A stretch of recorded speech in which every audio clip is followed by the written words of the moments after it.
ಹಬ್ಬ ಹರಿದಿನಗಳು ಅಂದಮೇಲೆ ನಾವು ದೇವರಿಗೆ ನೈವೇದ್ಯ ಮಾಡಬೇಕು. ಆ ದೇವರಿಗೆ ನೈವೇದ್ಯ ಮಾಡೋದಕ್ಕೆ ತುಂಬ ಟೈಮೆಲ್ಲ ಇರೋದಿಲ್ಲ. ಕೆಲವೊಂದು ಸರಿ ನಾವು ಈ ರೀತಿಯಾಗಿ ಅವಲಕ್ಕಿ ಮನೆಯಲ್ಲಿ ಇದ್ದರೆ ಸಾಕು, 10 ನಿಮಿಷದಲ್ಲಿ ನಾವು ದೇವರಿಗೆ ಅವಲಕ್ಕಿಯಿಂದ ನೈವೇದ್ಯ ಸಿಹಿ ಪ್ರಸಾದನ ಮಾಡ್ಕೊಳ್ಬೋದು.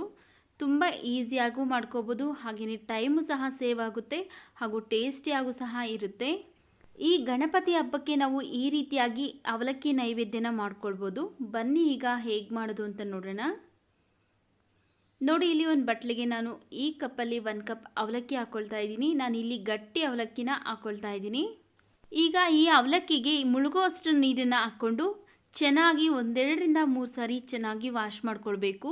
ಇದರಲ್ಲಿ ಧೂಳು ಕಡ್ಡಿ ಎಲ್ಲ ಇರುತ್ತೆ, ಅದಕ್ಕೋಸ್ಕರ 1-2 ರಿಂದ 3 ಸರಿ ಚೆನ್ನಾಗಿ ವಾಶ್ ಮಾಡಿ ಇಟ್ಕೊಂಡಿದ್ದೀನಿ. ನೋಡಿ, ಒಂದು ಸ್ವಲ್ಪನೂ ನೀರು ಇಲ್ಲದೆ ಇರೋ ಥರ ಹಿಂಡಿ ತೆಗೆದಿದ್ದೀನಿ ನೀರನ್ನೆಲ್ಲ. ಈಗ ಒಂದು ಪ್ಲೇಟ್ನ ಮುಚ್ಚಿ ಒಂದು 5 ನಿಮಿಷ ನಾವು ಪಕ್ಕಕ್ಕಿಡೋಣ, ಚೆನ್ನಾಗಿ ನೆನೆಯುತ್ತೆ. ಇದು ನೆನೆಯೋಷ್ಟರಲ್ಲಿ ನಾವು ದ್ರಾಕ್ಷಿ ಗೋಡಂಬಿನ ಫ್ರೈ ಮಾಡ್ಕೊಳ್ಳೋದಕ್ಕೋಸ್ಕರ ಒಂದು ಪ್ಯಾನ್ ಬಿಸಿಗಿಟ್ಟೋದಕ್ಕೆ 2 ಟೇಬಲ್ ಸ್ಪೂನ್ ಆಗೋಷ್ಟು ತುಪ್ಪ ಹಾಕ್ಕೊಳ್ತಾ ಇದ್ದೀನಿ. ತುಪ್ಪ ಬಿಸಿಯಾದ ನಂತರ 1-2 ಸ್ಪೂನ್ ಆಗೋಷ್ಟು ಗೋಡಂಬಿ ಹಾಕ್ಕೊಳ್ತಾ ಇದ್ದೀನಿ. ಗೋಡಂಬಿ ಒಂದು ಸ್ವಲ್ಪ ಫ್ರೈ ಮಾಡಿಕೊಂಡು ನಂತರ ಒಣ ದ್ರಾಕ್ಷಿನ ಹಾಕ್ಕೊಳ್ಳೋಣ. ನೋಡಿ, ಗೋಡಂಬಿ ಇಷ್ಟು ಫ್ರೈ ಆದ ನಂತರ ಈಗ 1-2 ಸ್ಪೂನ್ ಆಗೋಷ್ಟು ಒಣ ದ್ರಾಕ್ಷಿನೂ ಹಾಕ್ಕೊಂಡು ತುಪ್ಪದಲ್ಲೇ ಚೆನ್ನಾಗಿ ಫ್ರೈ ಮಾಡ್ಕೊಳ್ಬೇಕು.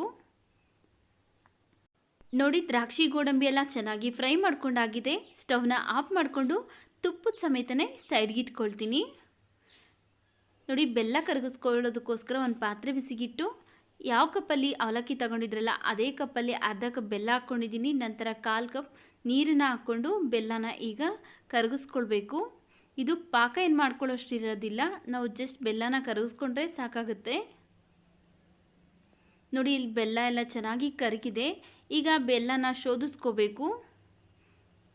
ನೋಡಿ, ಬೆಲ್ಲನ ಶೋಧಿಸಿ ಅದೇ ಪಾತ್ರೆಗೇ ಹಾಕ್ಕೊಳ್ತಾ ಇದ್ದೀನಿ. ಈಗ ಬೆಲ್ಲ ಒಂದು ಸ್ವಲ್ಪ ಅಂಟಂಟು ಪಾಕ ಬರಬೇಕು, ಗಟ್ಟಿ ಪಾಕ ಎಲ್ಲ ಮಾಡ್ಕೋಬೇಡಿ, ಜಸ್ಟ್ ಒಂದು ಸ್ವಲ್ಪ ಅಂಟು ಬರಬೇಕು ಅಷ್ಟೇ. ನೋಡಿ, ಈ ರೀತಿಯಾಗಿ ಒಂದು ಸ್ವಲ್ಪ ಅಂಟಂಟು ಬರಬೇಕು. ಈಗ ಇದು ರೆಡಿ ಆಗಿದೆ. ಈಗ ಇದಕ್ಕೆ ನಾವು ಮೊದಲೇ ನೆನೆಸ್ಕೊಂಡಿರುವಂತಹ ಅವಲಕ್ಕಿ ಹಾಕ್ಕೊಳ್ತಾ ಇದ್ದೀನಿ. ಹಾಗೆಯೇ ಇದಕ್ಕೆ ಒಂದು 3 ಸ್ಪೂನ್ ಆಗುವಷ್ಟು ಹಸಿ ಕೊಬ್ಬರಿ ಹಾಕ್ಕೊಳ್ತಾ ಇದ್ದೀನಿ.